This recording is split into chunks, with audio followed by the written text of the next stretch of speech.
Day 1. The journey begins with removing every item received from Tutorial Island. They aren't usable, as they both aren't from the ground or from a minigame, after which began the acquiring of ingredients needed for Cook's Assistant and picking up the pickaxe at the top of Lumbie's Gate and the axe at Farmer Fred's house. Next up came completing both Rune Mysteries and the Restless Ghost.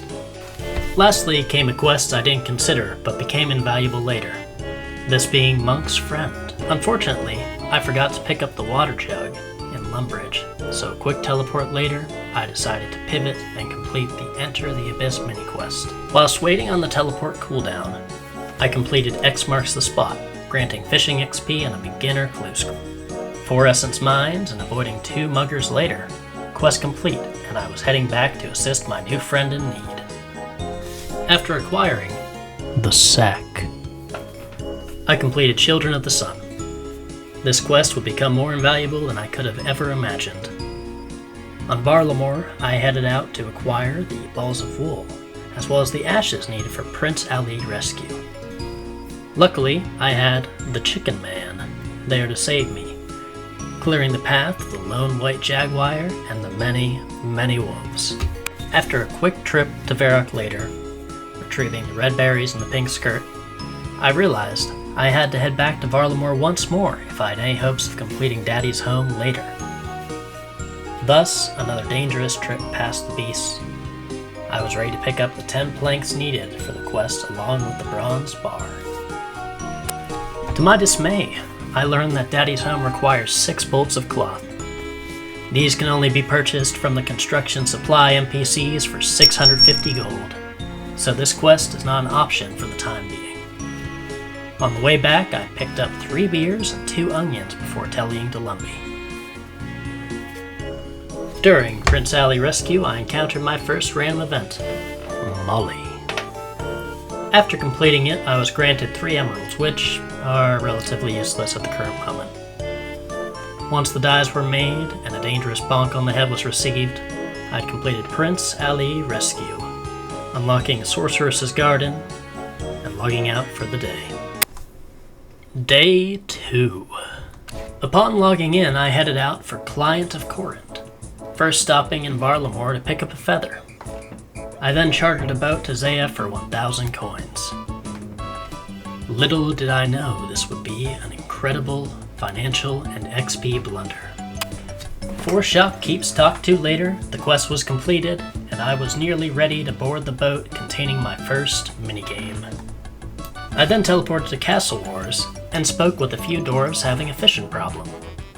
Knowing a few things about fishing, I aided them, heading towards McGrubb's woods, and with a little help from the Chicken Man once more, and a small bite taken out of me via his guard dog, the quest was complete and the trophy was acquired, putting me at a hefty 19 fishing. Alas, I thought I was ready to board that boat and start the trawler. But I was quick to realize the errors of my ways. Originally, I had planned to only chop the tentacle for contribution points. I had not realized that this was based off of a % chance that was weighed against your woodcutting level. 2 failed trawlers later, and I was off questing again, this time trying to raise my crafting so I could repair the nets on the boat. Thus I went and completed Misthal Mystery, as well as returning to Varlamore to pick up 20 balls of wool for Farmer Fred, who wrongly assumed I'd sheared his sheep. Finally, I was able to join the Army of the Damned upon the trawler ship, their endless posting of their drop rates filling the air. It wasn't long before I received my first piece of trawler gear. The celebration was quickly followed by another, a random event that granted Death and Chaos runes. Day 3. The day began with me learning of the rope spawn at the Temporos waiting area. This saved me a lot of time, as it was quicker to access this area than flying to Varlamore. After a short boat ride, I was back on the trawler boat. A few levels and a few runs later, I had acquired my swampy booties. Excited, I continued telling people how to turn off the shaky camera and chatting with the locals. A few short levels, rope trips, and trawler runs later, the chest was acquired. Freedom was in sight, and all I needed was a hat. Upon hitting level 34, I was granted said hat, hitting the level requirement to wear the outfit at the same time. All there was left to do was get that last little bit of XP between 34 and 35, and I graduated from my first minigame, ready to take off for more sandy shores. Thanks for watching. Feel free to hit any or all of the buttons. Minigame Mart is streamed weekly on Thursday at 8:30 EST.